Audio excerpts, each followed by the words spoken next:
Hello, welcome back to my channel. അപ്പോൾ ഇന്ന് ബുധനാഴ്ച നല്ലൊരു ദിവസമായിരുന്നു കേട്ടോ. അപ്പോൾ ഇന്ന് ഞങ്ങൾ ആടുജീവിതത്തിന് പോകാൻ വേണ്ടി പ്ലാൻ ചെയ്ത ഒരു ദിവസമാണ് കേട്ടോ. അപ്പോൾ അതനുസരിച്ച് രാവിലെ എണീറ്റ് എല്ലാ കാര്യങ്ങളും അതിൻ്റെ നമ്മളൊരു സ്ഥലത്തേക്ക് പോകണമെന്ന് പറയുമ്പോൾ അതനുസരിച്ചാണല്ലോ നമ്മൾ കാര്യങ്ങൾ പ്ലാൻ ചെയ്യുക. അപ്പോൾ രാവിലെ തന്നെ ഡിവൈൻ ഉപ്പുമാവുണ്ടാക്കി, റവയുടെ ഉപ്പുമാവുണ്ടാക്കി, കാപ്പിയൊക്കെ റെഡിയായി. അപ്പോൾ ഇനിയിപ്പോൾ അത് കഴിക്കുക വേണ്ട. അപ്പോൾ ഞാൻ എന്ത് കാണിച്ചെന്ന് വെച്ചാൽ രാവിലെ തന്നെ നമ്മളുടെ അടുക്കളയിലേക്ക് ഭക്ഷണത്തിൻ്റെ കാര്യങ്ങൾക്ക് വേണ്ടി നിന്നു. അപ്പോൾ ഇവിടെ ദേ ചേട്ടനും അനിയനും നിന്ന് കളിയാണ് കേട്ടോ. അപ്പോൾ ചേട്ടൻചാർ ഇതേ ഡ്രസ്സൊക്കെ മാറി പോകാനായിട്ട് നിൽക്കുകയാണ് പ്ലേ സ്കൂളിലേക്ക്. അപ്പോൾ ദേ ചാക്കോച്ചൻ എങ്ങനെയാണെന്ന് വെച്ചാൽ ഇപ്പോൾ ഡാഡി അപ്പയുടെ മേത്ത് ഇങ്ങനെ ഒട്ടിയിരിക്കില്ല പണി, വിളിച്ചാൽ വരില്ല. അവൻ എക്സ്പ്രസ് ചെയ്ത് തുടങ്ങി നന്നായിട്ട്. അപ്പോൾ അവൻ വിളിക്കുമ്പോൾ ഇപ്പുറത്തേക്ക് മുഖം ചരിച്ച് കിടക്കും. അങ്ങനെയൊക്കെയാണ് കേട്ടോ. രണ്ട് പേരും അപ്പമക്കളാണ്. ഇപ്പോൾ മെയിനായിട്ട് എങ്ങനെയാണെന്ന് വെച്ചാൽ നമ്മൾ വിളിക്കുമ്പോൾ അവൻ നോക്കും, ചിരിക്കും, ശബ്ദം കാണുന്നിടത്ത് കൈയെത്തിച്ച് നോക്കും, കൈയെത്തിച്ച് പിടിക്കാൻ നിൽക്കും, കൈ കൊട്ടും. അങ്ങനെ ഭയങ്കര വ്യത്യാസം അവൻ പെട്ടെന്ന് എന്താ പറയുക മാറ്റങ്ങൾ നമുക്കത് കാണുമ്പോൾ മനസ്സിലാവും. അപ്പോൾ അങ്ങനെ പിടിച്ച് വലിച്ച് വാങ്ങിക്കേണ്ട ഒരു അവസ്ഥയാണ് ഇപ്പോൾ അപ്പയുടെ കയ്യിൽ നിന്ന് കേട്ടോ. അങ്ങനെ അപ്പയ്ക്കും ചേട്ടനും ദേ ടാറ്റ കൊടുത്ത് തോമും അപ്പയും കൂടി പോവുകയാണ്. അപ്പോൾ പാച്ചൂട്ടന് പിന്നെ ഇന്നില്ല, ഇന്ന് അവധിയാണ് അവന് കേട്ടോ. അപ്പോൾ അങ്ങനെ പാച്ചൂട്ടൻ ദേ പാപ്പൻ്റെ കൂടെ പുറത്തുണ്ട്, ചേട്ടനെ യാത്രയാക്കാൻ വേണ്ടിയിട്ട് നിൽക്കുകയാണ്. അപ്പോൾ കാലത്ത് തന്നെ അപ്പാപ്പനും മക്കളായിട്ടുള്ള സവാരിയും കാര്യങ്ങളൊക്കെ കഴിഞ്ഞു. അങ്ങനെ ദേ ഞങ്ങൾ ചായ കുടിയുടെ കാപ്പി കുടിക്കാതിരിക്കുകയാണ്. അപ്പോൾ ഞാനിന്ന് കുറേ കഴിഞ്ഞിട്ടാണ് ബ്രേക്ക്ഫാസ്റ്റ് കഴിച്ചത് കേട്ടോ. കാരണം എന്താണെന്ന് വെച്ചാൽ എനിക്ക് നാളികേരം പാല് പിഴിഞ്ഞിട്ട് ഞാൻ ഇന്നിവിടെ കൊതിക്കപ്പോൾ എനിക്ക് മറ്റേ പായസത്തിൻ്റെ പരിപ്പുണ്ടായിരുന്നു. അപ്പോൾ ഞാൻ വിചാരിച്ചത് അന്ന് പരിപ്പ് കൊണ്ട് പായസം വയ്ക്കുക, എന്തായാലും നാളികേരം പാല് പിഴിയണം, എന്നാൽ പിന്നെ അതുകൊണ്ടാവാമെന്ന് വിചാരിച്ചു. പരിപ്പും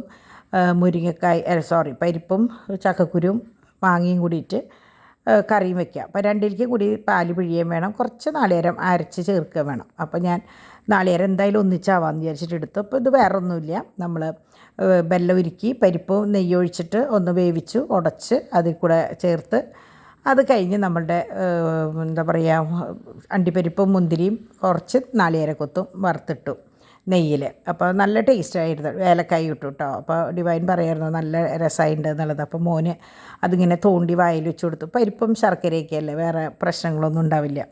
അപ്പോൾ അങ്ങനെ ഞാൻ വളരെ കുറച്ചുണ്ടാക്കിയിട്ടുണ്ടായിരുന്നുള്ളൂ. അപ്പോൾ ഡിവൈൻ പറയായിരുന്നു കുറച്ചും കൂടി ഉണ്ടാക്കണമെന്ന്. അപ്പം ഞാൻ വിചാരിച്ചു 2 ദിവസം കഴിഞ്ഞിട്ടാവാം എന്ന് വിചാരിച്ചു. കാരണം ചൂടായ കാരണം അപ്പാപ്പ ഉണ്ടാക്കുന്നത് അപ്പാപ്പ കഴിക്കേണ്ട ഒരു അവസ്ഥയാണ്. പിന്നേക്ക് വെച്ച് കഴിഞ്ഞാൽ അപ്പം അത് ചൂടുകൊണ്ട് നീറി ആ സംഭവം കേടാവുക, ചോറ് പോലും അങ്ങനെ ആയി തുടങ്ങിയിട്ടാവും. അപ്പോൾ അങ്ങനെ ഇതാണ് പായസത്തിൻ്റെ ലാസ്റ്റ് സ്റ്റേജ് കാണുമ്പോൾ കേട്ടോ. നല്ല ടേസ്റ്റായിട്ടുണ്ടായിരുന്നു. അപ്പോൾ ഞാൻ സംഭവം ഇങ്ങനത്തെ വെച്ചാൽ അത്ര രസമൊന്നും ഉണ്ടാവാറില്ല, പക്ഷേ ഇന്നെന്തോ നല്ല ടേസ്റ്റ് ഉണ്ടായിരുന്നു കേട്ടോ. അപ്പോൾ ഇതാണ് നമ്മുടെ പരിപ്പ് കറി. പരിപ്പിൽ ഈ പറഞ്ഞ പോലെ ഞാൻ നാളികേരപ്പാൽ ആണ് ഒഴിച്ചത്, പിന്നെ കുറച്ച് മാത്രം അരച്ച് ചേർത്തിട്ട് ചെറിയൊരു കട്ടിക്ക് വേണ്ടിയിട്ട് കേട്ടോ. അപ്പോൾ അങ്ങനെ പരിപ്പും പായസവും റെഡിയായി. അപ്പോൾ പിന്നെ ഇന്ന് ഉച്ചയ്ക്ക് ഞാൻ നോക്കുമ്പോൾ അച്ചാറുകളുണ്ട്. മറ്റേ ബീഫ് അച്ചാറും ഉണ്ട്, ചിക്കൻ അച്ചാറും ഉണ്ട്, നമ്മൾ ലുലുന്ന് വാങ്ങിയത്. ഭയങ്കര ടേസ്റ്റായിരുന്നു കേട്ടോ. അപ്പോൾ ഞാൻ വിചാരിച്ചിട്ടുണ്ട് കുറച്ച് ഉണ്ടാക്കണം എന്നൊക്കെ വിചാരിച്ചിട്ടുണ്ട് ഞാനും. അങ്ങനെ 10:30 ആയോട് കൂടിയിട്ട് ഞാൻ അലക്കാനിട്ടിട്ടുണ്ടായിരുന്നു കേട്ടോ. പൊന്നു അലക്കാനായിട്ട് വാഷിംഗ് മെഷീനിൽ ഇട്ടിട്ടുണ്ടായിരുന്നു. അപ്പോൾ ഞാനതൊക്കെ എടുത്ത് പുറത്തേക്ക് വെച്ചു. അപ്പോൾ ഞാൻ വിചാരിച്ചു ബ്രേക്ക്ഫാസ്റ്റ് കഴിഞ്ഞിട്ട് തുണി തോരയിടാമെന്ന് വിചാരിച്ചു.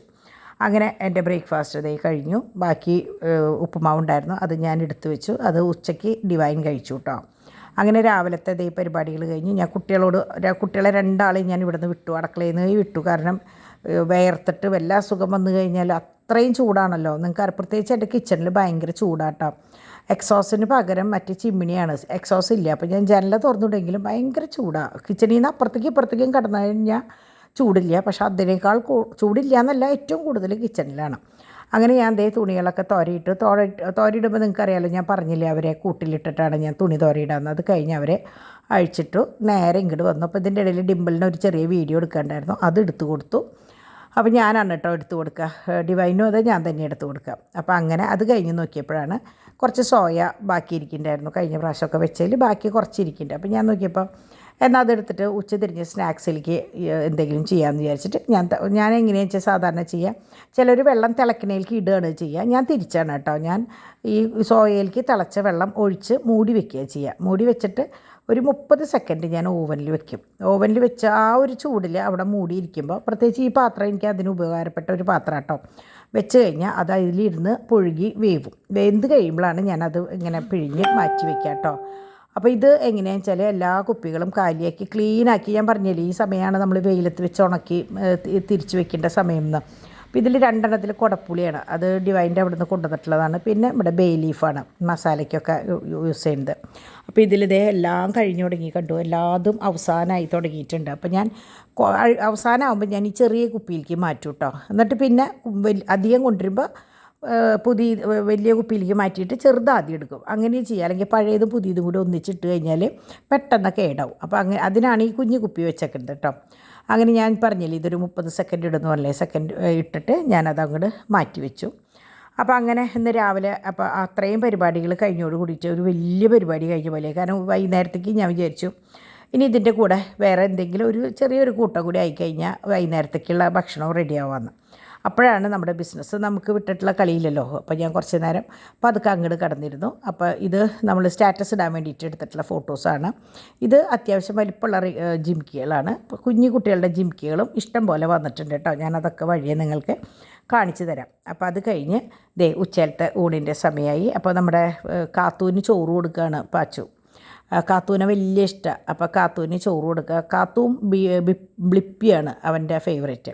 അപ്പോൾ ഞാൻ വേഗം ആ സമയം കൊണ്ട് രാത്രിയിലേക്ക് കണക്കാക്കിയിട്ട് ഞാൻ പറഞ്ഞില്ലേ നമ്മുടെ വെജും നോൺ വെജ് എല്ലാതും കഴിഞ്ഞേക്കൂടും, ഒരു തുണ്ട് പോർക്കും കൂടി ഉള്ളൂ, ബാക്കിയൊക്കെ കഴിഞ്ഞു. അപ്പോൾ ഞാൻ വിചാരിച്ചു ഉണക്ക ചെമ്മീൻ എടുത്ത് ചെയ്യാമെന്ന് വിചാരിച്ചു. അപ്പോൾ ഒരു ചാറും ഒരു വറവും ഉണ്ടായിക്കഴിഞ്ഞാൽ പിന്നെ അച്ചാറും കാര്യങ്ങളൊക്കെ ആവുമ്പോൾ കഴിഞ്ഞല്ലോ.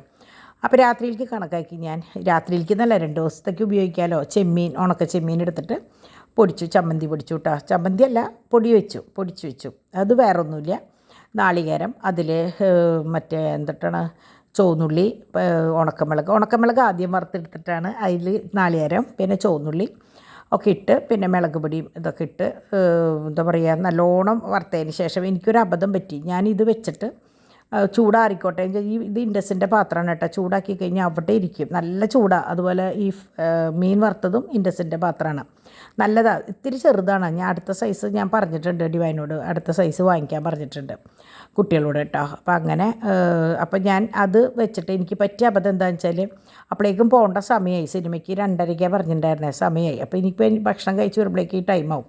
അപ്പം ഞാൻ എന്ത് കാണിച്ചു, അതങ്ങനെ മൂടി വെച്ചിട്ട് പോയി. പക്ഷേ തിരിച്ച് വന്ന് അടിച്ചപ്പോൾ അങ്ങോട്ട് അടിഞ്ഞില്ല. ആ ക്രിസ്പോട് കൂടിയിട്ട്, ആ എന്താ പറയുക, ആ ചൂട്ടോട് കൂടിയിട്ട്, ചൂടല്ല, ആ ഒരു എന്താ നമ്മൾ പറയില്ലേ മുരിഞ്ഞൊരവസ്ഥ, അതിൽ അടിക്കുമ്പോഴാണ് കറക്റ്റായിട്ട് അടിഞ്ഞ് വരിക. പക്ഷേ ഇത് ഇത്തിരി തണുത്ത് പോയി തോന്നുന്നുണ്ട്. എന്നാലും സാരമില്ല, കുഴപ്പമുണ്ടായില്ല കേട്ടോ. നല്ല ടേസ്റ്റ് ഉണ്ടായിരുന്നു, എല്ലാവർക്കും കുട്ടികൾക്ക് ഇഷ്ടമായി. രാത്രിയിലാണ് അത് എടുത്തത് കേട്ടോ. ഇതിപ്പോൾ നമ്മുടെ പാച്ചുട്ടൻ നടക്കണതുണ്ടോ. ഇതിപ്പോൾ പണ്ട് നിങ്ങൾക്കറിയാം, മറ്റ് സ്കൂളുകളിലൊക്കെ യൂത്ത് ഫെസ്റ്റിവലിനായാലും മറ്റേ ബൈബിൾ കലോത്സവത്തിനൊക്കെ ആയാലും ഗിഫ്റ്റായിട്ട് കൊടുക്കുക കുഞ്ഞ് കൊട്ട, ഇതുപോലെ കൊട്ട, ഗ്ലാസ്, അങ്ങനത്തെ സാധനങ്ങളാണ്. അപ്പോൾ അങ്ങനെ പൊന്നൂന് കിട്ടിയിട്ടുള്ള 2 കൊട്ടയാട്ടോ. അപ്പോൾ ഞാൻ അതിങ്ങനെ ഒതുക്കിയപ്പോൾ കിട്ടി മാറ്റി വെച്ചപ്പോൾ അവനത് കണ്ടപ്പോൾ 2 കാലും ഇട്ടിട്ട് നടക്കണതാണ് കാണുന്നത്. അങ്ങനെ ഞങ്ങൾ 2:30 ആയപ്പോഴേക്കും ഞാൻ ഊണ് കഴിച്ചു. ഊണൊക്കെ കഴിഞ്ഞ് ഞങ്ങൾ ഗാനം തിയേറ്ററിലേക്കാണ് പോയത്. തൊട്ടടുത്ത് ഞങ്ങൾ സാധാരണ ഞങ്ങൾ ആമ്പല്ലൂർക്കാണ് പോവാറ്, ഡോണിൻ്റെ ഫ്രണ്ടിൻ്റെ അവിടേക്ക് പോകാറ്. അപ്പോൾ ഞങ്ങൾ ഡാഡി ഞാനും ആയ കാരണം തൊട്ടടുത്തേക്ക് തന്നെ പോയി, ഗാനത്തിലേക്ക് പോയി. അപ്പോൾ അവിടെ ടിക്കറ്റ് ഡിവൈൻ റിസർവ് ചെയ്തിട്ടുണ്ടായിരുന്നു കേട്ടോ. അപ്പോൾ അതുകൊണ്ട് സെൻട്രൽ സീറ്റ് തന്നെ കിട്ടി. വല്ലാണ്ട് അറ്റത്തും അല്ല. കഴിഞ്ഞ പ്രാവശ്യം ഡിവൈനൊക്കെ ഏതോ ഒരു സിനിമയ്ക്ക് പോയപ്പോൾ ഫ്രണ്ടിൽ ഇരുന്നിട്ടാണ് കണ്ടതെന്ന് പറഞ്ഞു. അപ്പോൾ ഇതങ്ങനെയൊന്നും ഉണ്ടായില്ല, ബുക്ക് ചെയ്ത കാരണം നമ്മൾ സെൻട്രൽ സീറ്റ് തന്നെ കിട്ടി. വലിയ പ്രശ്നമൊന്നും ഉണ്ടായില്ല. പാച്ചുട്ടൻ സുഖമായിട്ട് കിടന്നുറങ്ങി. അപ്പോൾ ഈ ഗ്രൗണ്ട് എന്ന് പറഞ്ഞാൽ നമ്മുടെ ഡിംപിൾ ഡ്രൈവിംഗ് പഠിച്ച ഗ്രൗണ്ടാണ് കേട്ടോ. അപ്പോൾ അങ്ങനെ ഇതിൻ്റെ അതിൽ കൂടെയാണ് നമ്മൾ അപ്പുറത്ത് കൂടെ പോകുമ്പോൾ നമ്മുടെ മമ്മി ഡാഡി, ഇപ്പുറത്ത് കൂടെ പോകുമ്പോൾ ഒല്ലൂർ, ചീരാച്ചിയിൽ അങ്ങോട്ടൊക്കെ പോവുക. അങ്ങനെയുള്ള ആ നടുക്കാണ് ഈ ഗ്രൗണ്ട് കിടക്കുന്നത് കേട്ടോ. അപ്പോൾ അങ്ങനെ ഗാനം തിയേറ്റർ എത്തി. അപ്പോൾ ഈ തിയേറ്റർ ഇതിൻ്റെ മുമ്പ് വേറെ പേരായിരുന്നു എന്ന് തോന്നുന്നുണ്ട്. ഞങ്ങൾ വളരെ അപൂർവ ഈ തിയേറ്ററിലേക്ക് വന്നിട്ടുള്ളൂ. ഡയമണ്ട് നെക്ലസ് കാണാനായിട്ട് ഇത് പണി നടക്കുന്ന സമയത്ത് നമ്മളിവിടെ വന്നിട്ടുണ്ട്. പിന്നെ എപ്പോഴും ഡോണിൻ്റെ ഫ്രണ്ടിൻ്റെ ഗായകർ ശ്രീലക്ഷ്മിയും ചാന്ദ്വിയും ആമ്പല്ലൂർ ഉണ്ടല്ലോ. അപ്പോൾ അവരോട് വിളിച്ച് പറയുമ്പോൾ ഞങ്ങൾ അങ്ങോട്ട് പോവാറാണ് പതിവ് കേട്ടോ. അപ്പോൾ അതുകൊണ്ട് തന്നെ ഇവിടേക്ക് വളരെ ഞാനും ഡാഡി മാത്രമൊക്കെ ഉള്ള സമയത്തൊക്കെ ആണെങ്കിൽ ഇങ്ങോട്ടാ വരാറ്. അങ്ങനെ ഞങ്ങളിത് 4, 5, 6 അങ്ങോട്ടാണ്. അപ്പോൾ പാച്ചു എൻ്റെ സീറ്റ് നോക്കിയിട്ട് 6 എന്ന് പറയുന്നുണ്ടായിരുന്നു. അപ്പോൾ അങ്ങനെ സിനിമ വളരെ ഭംഗിയായിട്ട് എനിക്ക് ഭയങ്കര ഇഷ്ടമായി. ഞാൻ അതിൻ്റെ റിവ്യൂ പറഞ്ഞിട്ടുണ്ട്. അപ്പോൾ അവിടെ നിന്ന് ഞങ്ങളിതേ മടങ്ങി. പാച്ചു വലിയ പ്രശ്നമൊന്നും ഉണ്ടാക്കിയില്ല. തുടക്കം ഇങ്ങനെ കണ്ടിരുന്നു, പിന്നെ അവന് ആ ഇടി ബഹളമൊക്കെ കേട്ടപ്പോൾ പേടിയായി. അപ്പോൾ അങ്ങനെ കണ്ണടച്ച് കിടന്ന് സുഖമായിട്ട് കിടന്ന് ഉറങ്ങി. പക്ഷേ കഴിയാറാകുമ്പോഴേക്കും എണീറ്റ് കുറച്ച് നേരം ഇരുന്ന് വേറെ ശല്യമൊന്നും ഉണ്ടാക്കിയില്ല കേട്ടോ. ഒരു പോപ്കോൺ വാങ്ങി, അത് സ്റ്റാർട്ടിങ്ങിലാണ് വാങ്ങിയപ്പോൾ അത് തിന്ന് ഇരുന്നു. അത് കഴിഞ്ഞ് ഞങ്ങൾ മടങ്ങി. ഞങ്ങളെന്ത് കെയറിലും ഇതിലൊക്കെ പോകണം എന്നൊക്കെ ആദ്യം റിലയൻസിലേക്ക് പോകാമെന്ന് വിചാരിച്ചത്. അപ്പോൾ ഞാൻ നോക്കിയപ്പോൾ ഡിവൈനിന് എന്തൊക്കെയോ വാങ്ങിക്കണമെന്നുണ്ടായിരുന്നു. അപ്പോൾ എന്നാൽ പിന്നെ നമുക്ക് ഒന്നിച്ച് ഇറങ്ങാം എന്നുള്ള പ്ലാനിലാണ് പോകുന്നത്. പക്ഷേ അവിടെ നിന്ന് പോന്നു. ബിസ്മിയിലെത്തിയപ്പോഴുണ്ടോ ബിസ്മി വന്നു. പിന്നെ അവിടെ നിന്ന് ഞങ്ങൾ വേറെ എവിടേക്കും കയറാൻ നിന്നില്ല, നേരെ വീട്ടിലേക്ക് അങ്ങനെ പോന്നു. കാരണം എന്താ വെച്ചാൽ ചൂട്, ഞാൻ പറഞ്ഞില്ലേ പുറത്തേക്ക് ഇറങ്ങാൻ പറ്റുന്നില്ല. അങ്ങനെ സമയം 6:30 ആയിട്ടോ. 6:30 ആയപ്പോൾ ഞാൻ ഡോണിനോട് പറഞ്ഞിട്ടുണ്ടായിരുന്നു രാത്രി പറ്റിയെങ്കിൽ നമുക്ക് നെസ്റ്റോയിലേക്ക് പോകാമെന്ന് പറഞ്ഞിട്ടുണ്ടായിരുന്നു. അപ്പോൾ ഞാൻ ആടുജീവിതം കണ്ട് മടങ്ങി എത്തി. വേറെ എവിടെയും കയറിയില്ല കേട്ടോ, നേരെ ഇങ്ങോട്ട് പോന്നു. ഇനി അങ്ങനെ വേണമെങ്കിൽ വൈകിട്ടൊന്ന് ചിലപ്പോൾ പോണ്ടി വരും. അപ്പോൾ അപ്പോൾ അതിൻ്റെ റിവ്യൂ എന്ന് പറഞ്ഞാൽ ഞാനായിട്ടൊന്നും പറയേണ്ട ആവശ്യമില്ല എന്നുള്ളത് അറിയാം. ഞാനിങ്ങനെ വെച്ചാൽ കുറേ കേട്ടും പിന്നെ ഡിംപിൾ വായിക്കുന്ന സമയത്തൊക്കെ എനിക്ക് എപ്പോഴും ഞങ്ങൾ രണ്ടുപേരും മാത്രമുള്ള സമയങ്ങളിലായിരുന്നു ഈ ആടുജീവിതം വായിച്ചിരുന്നത്. അപ്പോൾ ഇതിങ്ങനെ ഓരോ കാര്യങ്ങളും പറഞ്ഞ് എനിക്ക് ശരിക്കും പറഞ്ഞാൽ ഞാൻ വായിച്ചതിനേക്കാൾ കൂടുതൽ ഞാനത് കേട്ട് എനിക്ക് ഓരോ ഭാഗങ്ങളും എന്താ പറയുക മനസ്സിൽ ഉണ്ടായിരുന്നു. അങ്ങനെയാണ്. പിന്നെ ഫിലിം കഴിഞ്ഞ് വന്നിട്ടും ഡിംപിൾ ഇതിനെക്കുറിച്ച് പറഞ്ഞു. പിന്നെ ഡോണും ഡിവൈനും പോയിട്ട് വന്നിട്ട് പറഞ്ഞു. അപ്പോൾ എല്ലാം കൂടി ഞാൻ ഏതാണ്ട് കണ്ട രീതിയിലാണ് ഞാൻ പോയത്. അപ്പം ഇന്നും ഡിംപിളിൻ്റെ രണ്ടാമത് കാണണം എന്ന് പറഞ്ഞിട്ട് ഞങ്ങളുടെ കൂടെ വന്നിട്ടുണ്ടായിരുന്നു. കണ്ടു. എനിക്ക് എന്താ പറയുക, ഒന്നും പറയാനില്ല. പൃഥ്വിരാജിൻ്റെ എന്താ പറയുക എഫേർട്ട് 100% വിജയിച്ചു. പിന്നെ ആ കുഞ്ഞുമോൻ എനിക്ക് ഭയങ്കര ഇഷ്ടമായി. പക്ഷേ എനിക്ക് ഇവർ രണ്ടുപേരേക്കാളും കൂടുതൽ ഇഷ്ടമായത്, നിങ്ങളുടെ എന്നെ വഴക്കൊന്നും പറയരുത്, ആ ഇബ്രാഹിം എന്നല്ലേ മണി, ഇബ്രാഹിം എന്ന് പറഞ്ഞ ആ ഒരു വ്യക്തിയെ എനിക്ക് ഭയങ്കര ഇഷ്ടമായി. കാരണം അഭിനയമൊന്നുമല്ല കേട്ടോ, ആ ഒരു കഥാപാത്രത്തിന് അങ്ങനെ ഒരു അത് ഉള്ളതാണോ എങ്ങനെയാണെന്നൊന്നും എനിക്കറിയില്ല. പക്ഷെ എനിക്ക് ഭയങ്കര ഇഷ്ടമായി. പിന്നെ ആ രക്ഷിച്ച ഒരു അറബി ഉണ്ടല്ലോ, റൂട്ടിൽ നിന്ന് എടുത്ത് കയറ്റി കൊണ്ടുപോയ അറബി, അവർ രണ്ടുപേരുടെയും എനിക്ക് ഭയങ്കര ഇഷ്ടമായി. എന്താണെന്ന് എനിക്ക് അറിഞ്ഞൂടാ, ആ കഥാപാത്രങ്ങളും എനിക്ക് ഭയങ്കര ഇഷ്ടമായി. മൊത്തത്തിൽ ഒന്നും പറയാനില്ല, ഭയങ്കര ഇഷ്ടമായി. എന്ന് വെച്ചാൽ ഞാൻ രണ്ടാമതൊന്നും കാണാൻ പോകുന്നില്ല. കാരണം ഞാൻ 3-4 വട്ടം കണ്ട പോലെയാണ്. പൊന്നു വന്ന് വായിച്ചപ്പോൾ ഒന്ന് കണ്ടു, പിന്നെ ഡിംപിളിൻ്റെ വക കണ്ടു, പിന്നെ ഡിവൈൻ വന്ന് പറഞ്ഞിട്ട് കണ്ടു, പിന്നെ ഞാൻ ഇത്രയും ദിവസമായില്ല ഇപ്പോൾ റിവ്യൂസും ഇൻ്റർവ്യൂസും ഒക്കെ കണ്ടിട്ട് അത് കേട്ടു. അപ്പോൾ എല്ലാം കൊണ്ടും ഭയങ്കര തൃപ്തിയായി. ഞാൻ ആദ്യമായിട്ട് എനിക്ക് തോന്നുന്നു മാറ്റ്നിക്ക് പോണത്. അപ്പോൾ രാത്രിയാകുമ്പോൾ കുട്ടികളുടെ പ്രശ്നമാവുമല്ലോ എന്നൊക്കെ വിചാരിച്ചിട്ടുണ്ട്. അപ്പോൾ എന്തായാലും കാണാത്തവർ പോയി കാണുക. കാരണം ഇതെങ്ങനെയാണെന്ന് വെച്ചാൽ നമ്മൾ ജസ്റ്റ് ഒരു എന്താ പറയുക ടി വിയിലോ അല്ലെങ്കിൽ ഫോണിലോ കാണേണ്ട ഒരു ഫിലിമല്ല. കാരണം മരുഭൂമി എന്ന് പറഞ്ഞാൽ നമ്മളൊക്കെ കേട്ടിട്ടുള്ളൂ. അതിൻ്റെ ഓരോ ഭാഗങ്ങളും ലെസ്സി സാർ ഒപ്പിയെടുത്ത് ഭയങ്കരമായിട്ട് നന്നായിട്ടുണ്ട്. അപ്പോൾ നമ്മൾ ഒരു വട്ടമെങ്കിലും ഇതൊന്ന് കണ്ടിരിക്കണം കേട്ടോ. അത് ബിഗ് സ്ക്രീനിൽ തന്നെ കാണണം. അപ്പോൾ ഇതാണ്. അപ്പോൾ കാണാത്തവർ പോയി കാണുക. അങ്ങനെ ഞങ്ങൾ വീട്ടിലെത്തി. അപ്പോൾ റിലയൻസിലേക്ക് പോവാണ്ട് നമ്മൾ നെസ്റ്റോയിലേക്ക് പോകാമെന്ന് വിചാരിച്ചിട്ടുണ്ടായിരുന്നു. ഇവിടെ വന്ന് കഴിഞ്ഞപ്പോൾ പിന്നെ പുറത്തേക്ക് പോകാനായിട്ട് മടിയായി. അപ്പോൾ ഞാൻ വിചാരിച്ചു പോണതിൻ്റെ മുമ്പ് ചെയ്തു വെച്ച കുറച്ച് പണികളുണ്ടായിരുന്നല്ലോ, അത് അവസാനിപ്പിക്കാമെന്ന് വിചാരിച്ചു. അപ്പോൾ പാച്ചൂട്ടൻ തന്നെ ഷൂ ഊരാൻ നോക്കുകയാണ് കേട്ടോ. ഇപ്പോൾ ഒക്കെ തന്നെ ചെയ്യാനായിട്ട് പഠിച്ചു തുടങ്ങി. പറഞ്ഞാൽ അപ്പം അത് ചെയ്യും. തോമും അതെ, കയറുമ്പോഴേക്കും ഷൂ ഊരി വയ്ക്കുക, തിരിച്ച് ഇട്ട് പോവുക, അങ്ങനെയുള്ള കാര്യങ്ങൾ. അപ്പോൾ അവനെ കണ്ടിട്ടാണല്ലോ ഇവനും വലുതാവണത്. അപ്പോൾ അങ്ങനെ എനിക്ക് കാണിച്ചു തരണം ഷൂ ഊരണതൊക്കെ കേട്ടോ. അപ്പോൾ കുറച്ച് കഴിഞ്ഞപ്പോഴാണ് വിചാരിച്ചത് കുറച്ച് ഈറ്റബിൾസും കാര്യങ്ങളൊക്കെ വാങ്ങിക്കാനായിട്ട് തൽക്കാലം പുറത്തേക്കൊന്ന് പോകാമെന്ന് പറഞ്ഞിട്ട് ഡാഡിയും മോളും വാച്ച് കൂടിയിട്ട് പോയി. അപ്പോൾ ഞാൻ നമ്മുടെ ബാക്കി പണികൾ ചെയ്തു. പക്ഷേ ഇത് ഡാഡി അടിച്ചു തന്നിട്ടാണ് പോയത് കേട്ടോ. പക്ഷേ എന്തുണ്ടായെന്ന് വെച്ചാൽ ഞാൻ നേരത്തെ പറഞ്ഞില്ലേ, അങ്ങനെ മൂടി വെച്ച് പോയപ്പോൾ ആവി ഇറങ്ങിയിട്ടോ എന്തോ അടിച്ചപ്പോൾ ശരിക്കും ഇങ്ങനെ കുഴഞ്ഞു പോയി. ആ ക്രിസ്പായിട്ട് പൊടി പോലെ വന്നില്ല, ഒന്ന് കുഴഞ്ഞു. പക്ഷേ ടേസ്റ്റിന് ഒരു കുറവില്ല കേട്ടോ. അങ്ങനെ അപ്പാപ്പനും മക്കളും കൂടിയിട്ട് മുറ്റത്ത് വണ്ടി ഓടിച്ച് കളിക്കുകയാണ്. അപ്പോൾ ഇവർക്കിപ്പോൾ 2 നേരവും മുറ്റത്ത് കളിയാണ്. കാരണം ഭയങ്കര ചൂടാണല്ലോ. അപ്പോൾ കുട്ടികളെയും കൊണ്ട് പുറത്തേക്ക് രാവിലെ ആയാലും വൈകുന്നേരം ആയാലും ഒന്ന് ഇറങ്ങി. അവർക്കും അതാ ജീപ്പൊന്ന് ഇപ്പോൾ ശരിക്കും തോമു ഓടിച്ചു തുടങ്ങി. അപ്പോൾ അവർ ഓടിക്കുമ്പോൾ അനിയഞ്ചാർ ഇവിടെ ഇരുന്നിട്ട് ഇത് കാണുക, ആസ്വദിക്കുക, ഇതാണ് അവൻ്റെ പണി കേട്ടോ. അപ്പോൾ അവർ ഒച്ചയിടുന്നതിൻ്റെ ഒപ്പം ഇവിടെ ഇരുന്ന് ഒച്ചയിടും. ഞാൻ പറഞ്ഞില്ലേ എല്ലാതും ഭയങ്കരമായിട്ട് എക്സ്പ്രസ് ചെയ്ത് തുടങ്ങി അവന്. അപ്പോൾ അങ്ങനെ അത് കഴിഞ്ഞോട് കൂടിയിട്ട് അപ്പോൾ ഞാൻ കിച്ചണിൽ നമ്മളുടെ സോയ ചങ്ക്സ് ഫ്രൈ ചെയ്യാമെന്ന് വിചാരിച്ചു. അപ്പോൾ ഞാൻ വേറെ ഒന്നുമില്ല, തൈര്, ജിഞ്ചർ ഗാർലിക് പേസ്റ്റ്, മഞ്ഞൾപ്പൊടി, മല്ലിപ്പൊടി, മുളക് പൊടി, പിന്നെ കുറച്ച് ചാറ്റ് മസാല, കുറച്ച് കോൺഫ്ലവർ അല്ലെങ്കിൽ അരിപ്പൊടി. ഞാൻ അരിപ്പൊടി ഇട്ടിട്ട് അപ്പോൾ ഇത്തിരി ക്രിസ്പായി കിട്ടുമല്ലോ.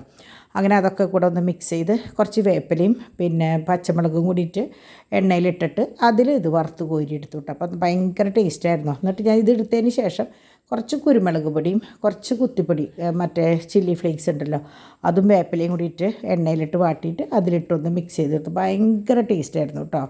അപ്പോൾ അതും നമ്മളുടെ പായസം ഉച്ചലത്തെ ബാക്കി ഡോണിനുള്ള പങ്ക് മാറ്റി വെച്ചിട്ടുണ്ടായിരുന്നു. അപ്പോൾ ഡോണും ഡിവൈനും ആ പായസവും ഈ സോയാ ചങ്ക്സും തിന്ന് ഡിന്നർ അതോടുകൂടി അവസാനിപ്പിച്ചു. ഡിമ്പിളിന് ചെമ്മീൻ ചമ്മന്തി കണ്ടപ്പോൾ അത് കൂട്ടി കുറച്ച് ചോറുണ്ണാന്നൊരു പൂതി. അപ്പോൾ ഡാഡിയും പൊന്നും ചോറുണ്ടു. ഉച്ചലത്തെ കറിയൊക്കെ ഉണ്ടല്ലോ അതൊക്കെ കൂട്ടിയിട്ട് ഊണ് കഴിച്ചു. അങ്ങനെ എന്താ പറയുക, ഇന്നത്തെ ഒരു ദിവസം ഭംഗിയായിട്ട് കഴിഞ്ഞു.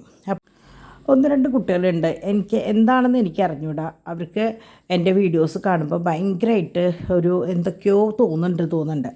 അപ്പോൾ ഞങ്ങൾ മനസ്സിൽ പോലും വിചാരിക്കാത്ത കുറേ കാര്യങ്ങളാണ്. അത് ഒരു കുട്ടി തന്നെയാണ് പല ഐഡിയയിൽ വന്ന് പറയണത്. അപ്പോൾ എങ്ങനെയാണെന്ന് വെച്ചാൽ അത് അറിഞ്ഞുകൊണ്ട് ചില കുട്ടികൾ എങ്ങനെയാണെന്ന് വെച്ചാൽ കുറച്ച് തീവാരി ഇട്ടിട്ട് അവരങ്ങോട്ട് മാറി നിൽക്കും, അതൊന്ന് ആളി കത്തണത് കാണാനായിട്ട്. അങ്ങനെയുള്ള ഒരു കുട്ടി ഇന്ന് നമ്മളുടെ ഗ്രൂപ്പിലല്ല യൂട്യൂബിൽ കമൻ്റ് ഇടുകയും കണ്ടമാനം കുട്ടികൾ എനിക്കത് ഫോർവേഡ് ചെയ്ത് തന്നു. എൻ്റെ കയ്യിൽ അതിൻ്റെ സ്ക്രീൻഷോട്ടും കാര്യങ്ങളൊക്കെ ഉണ്ട്. അപ്പോൾ ചെയ്ത് തന്നിട്ട് ചോദിച്ചു, എന്താ ഈ കുട്ടിക്ക് ഇത്രയും വൈരാഗ്യം? അതായത് ആ കുട്ടി അത് ഇട്ടിട്ട് മിണ്ടാണ്ട് അങ്ങോട്ട് നീങ്ങി നിന്നു. അതിൻ്റെ പിന്നാലെ സാധാരണ ഇടാൻ എന്തൊക്കെ പറയണോ അതൊക്കെ വന്ന് പറഞ്ഞ് അത്രയധികം മെസ്സേജുകൾ വന്നു. എനിക്കത് കണ്ടപ്പോൾ എനിക്ക് തോന്നിയത് ആ മെസ്സേജുകൾ ഇട്ട കുട്ടിയേക്കാളും കൂടുതൽ എനിക്ക് വിഷമം വന്നത് ആദ്യം ആ തീയിട്ട് പോവാന്ന് പറയില്ലേ, നമ്മളൊരു ബോംബിട്ട് പോവാന്ന് പറയില്ലേ, ബാക്കി എന്താണെന്ന് വെച്ചാൽ ബാക്കിയുള്ളവർ ചെയ്തോ എന്നുള്ള മട്ടിൽ ചെയ്ത ആ കുട്ടിയോടാ. എന്തിനാണ് ഇങ്ങനെ ഇപ്പോൾ ചെയ്യണതെന്ന് എനിക്ക് മനസ്സിലാവുന്നില്ല. അപ്പോൾ എന്തായാലും ഇനിയിപ്പോൾ ആ കുട്ടിക്ക് അതാണ് സന്തോഷം എന്ന് വെച്ചാൽ അങ്ങനെ ആയിക്കോട്ടെ, കുഴപ്പമൊന്നുമില്ല. പക്ഷെ ആ ഒരു കുട്ടിയേക്കാളും ഉള്ളവരുടെ അഭിപ്രായമാണല്ലോ നമ്മൾ നോക്കുക. നമ്മളോടുള്ള ഇഷ്ടം കൊണ്ടാണല്ലോ അത്രയും പേര് ആൻറ്റി ഇതിങ്ങനെ ഒരു മെസ്സേജ് വന്നിട്ടുണ്ട്, ആൻറ്റി ഒന്നെങ്കിൽ അത് റിമൂവ് ചെയ്യുക അല്ലെങ്കിൽ മറുപടി കൊടുക്കുക എന്ന് പറയണത്. അപ്പോൾ ആ കുട്ടി അവരുടെ രീതിയിൽ നിന്നോട്ടെ, ഞാൻ ജസ്റ്റ് അത് പറഞ്ഞു എന്നുള്ളൂ കേട്ടോ. അപ്പോൾ അങ്ങനെ ഇന്നത്തെ ഒരു ദിവസം ഭംഗിയായിട്ട് കഴിഞ്ഞു. ഇനിയിപ്പോൾ ഈ പറഞ്ഞതിനെക്കുറിച്ച് പറഞ്ഞിട്ടാവും നാളെ ആ കുട്ടി കമൻസ് ഇടുക. അങ്ങനെയാണെങ്കിൽ ഞാൻ നിങ്ങൾക്കത് നേരിട്ട് കാണിച്ച് തരണ്ട കേട്ടോ. അപ്പോൾ അങ്ങനെ ഇന്നത്തെ ഒരു വീഡിയോ ഇവിടെ കഴിഞ്ഞു. നാളെ നല്ലൊരു വീഡിയോ ആയിട്ട് ഞാൻ വരാം. അതുവരേക്ക് ബൈ.